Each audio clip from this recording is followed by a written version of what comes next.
Bonsoir, mesdames, messieurs. Ici Pierre Donnet à Ottawa. Bienvenue à Revue politique en ce lundi 6 février. Aujourd'hui, à notre émission, nous parlons d'avortement, d'équité salariale, du voyage en Chine, du premier ministre Harper et des 60 ans de règne d'Élisabeth II. Nous vous offrons un entretien avec le professeur de droit de l'Université d'Ottawa, Benoît Pelletier. Et en fin d'émission, nous retrouverons le commentateur politique Clinton Archibald. Mais d'abord, transportons-nous dans le foyer de la Chambre des communes pour notre entretien avec nos parlementaires dans le cadre de notre panel quotidien. Je vous présente nos invités ce soir. D'abord pour le Parti conservateur, Chris Alexander. Bonsoir. Bonsoir, Pierre. Wang Mai du Nouveau Parti démocratique. Bienvenue. Merci, Pierre. Et bonsoir à Francis Scarpaleggia du Parti libéral. Bonsoir. Je commence avec vous, Monsieur Scarpaleggia. Aujourd'hui, il y a été question d'un débat portant sur la définition d'un être humain. Enfin, on commence à aborder cet aspect-là. Est-ce que ça veut dire qu'on en est quasiment à l'ouverture d'un débat sur l'avortement?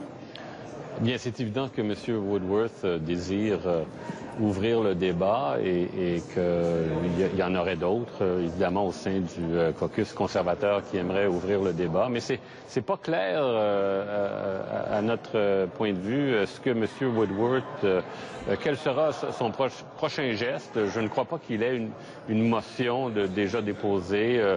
On ne sait pas s'il veut déposer un projet de loi d'initiative parlementaire. On ne sait pas s'il va tenter de faire ça en comité. C'est très flou en ce moment, mais c'est sûr que M. Woodworth, évidemment, aimerait faire du chemin avec cette question. Vous avez des inquiétudes là-dessus, M. Mai? Oui, ben pour nous, clairement, le gouvernement est en train de rouvrir le débat, même si en Chambre, il dit que non, le débat n'est pas rouvert, mais il laisse la place à des députés d'arrière-ban de justement rouvrir le débat. Et pour eux autres, c'est clair que le débat est réouvert. Le fait qu'on en parle aujourd'hui, le fait qu'on en parle en Chambre, c'est clairement une façon pour le gouvernement de faire passer par la porte d'en arrière. Ils veulent faire des choses indirectement alors qu'ils n'ont pas le courage de le faire directement. Mais pour nous, vraiment, le débat est clos. Les Canadiens se sont prononcés. Il faut donner le droit aux femmes. Il faut respecter leur choix. Et ça, c'est clair de notre côté, mais le gouvernement patine un peu à ce niveau-là.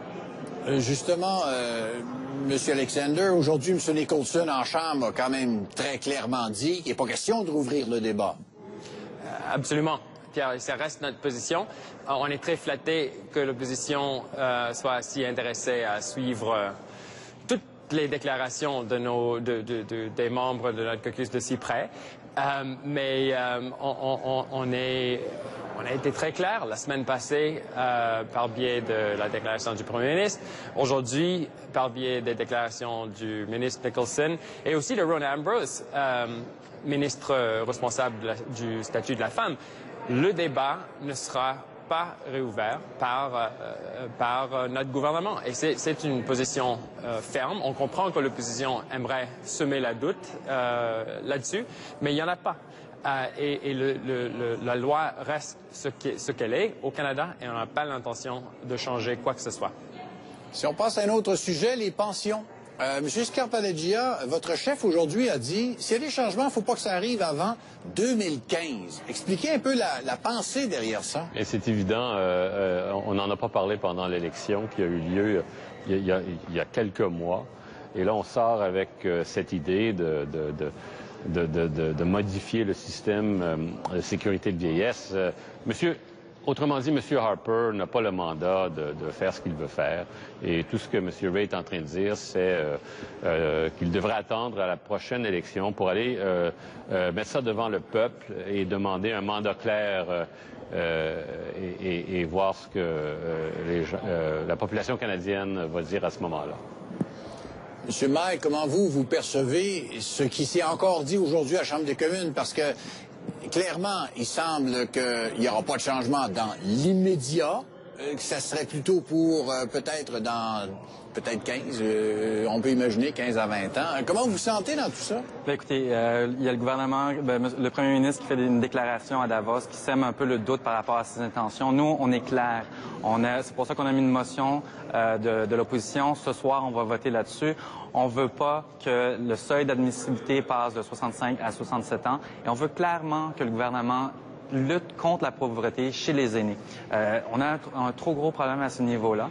Et aujourd'hui, si vraiment le gouvernement veut être clair, il veut être précis, il va voter en faveur de notre motion. Et donc, on va être clair à ce niveau-là. Mais s'il vote contre nous, ça démontre encore une fois que le gouvernement passe par la porte d'en arrière, garde un agenda caché et qui y va de petit à petit en allant vers un endroit où est-ce qu'il s'attaque aux pensions.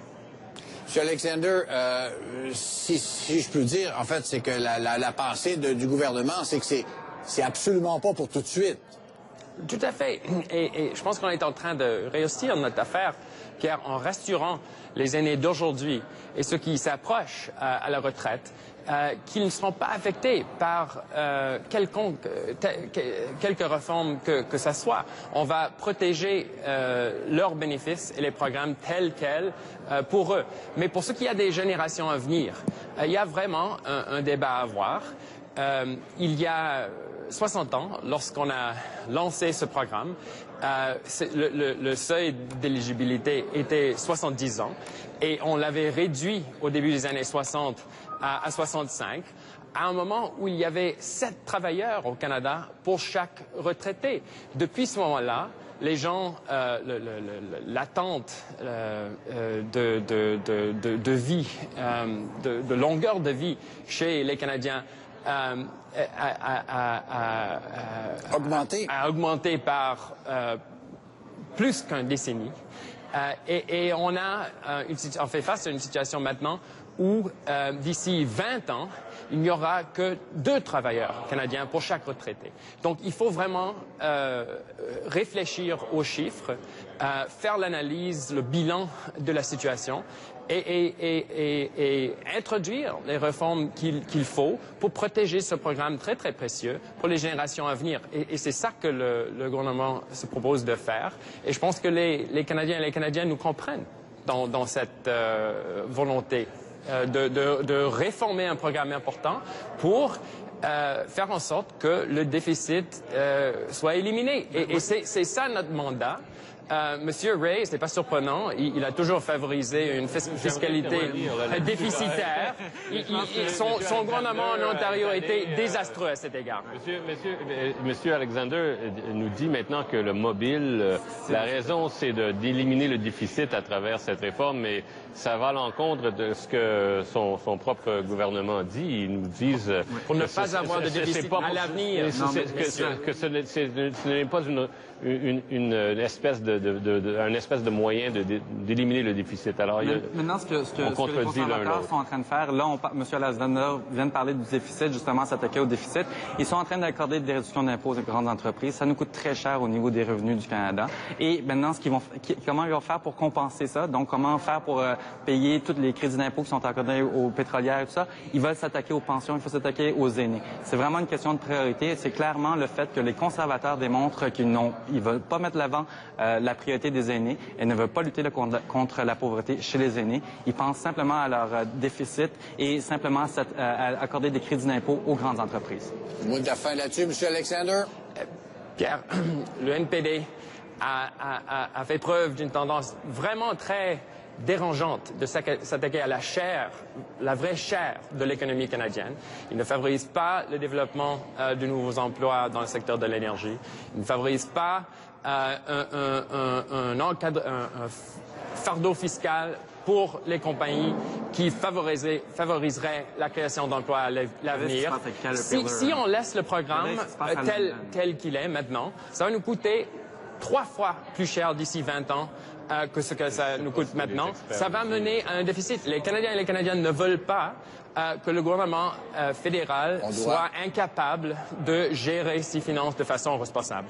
On doit se quitter là-dessus. Je vous remercie beaucoup à vous 3 d'avoir été avec nous et je vous souhaite une bonne fin de soirée. Merci à vous. Merci, au revoir. Au revoir.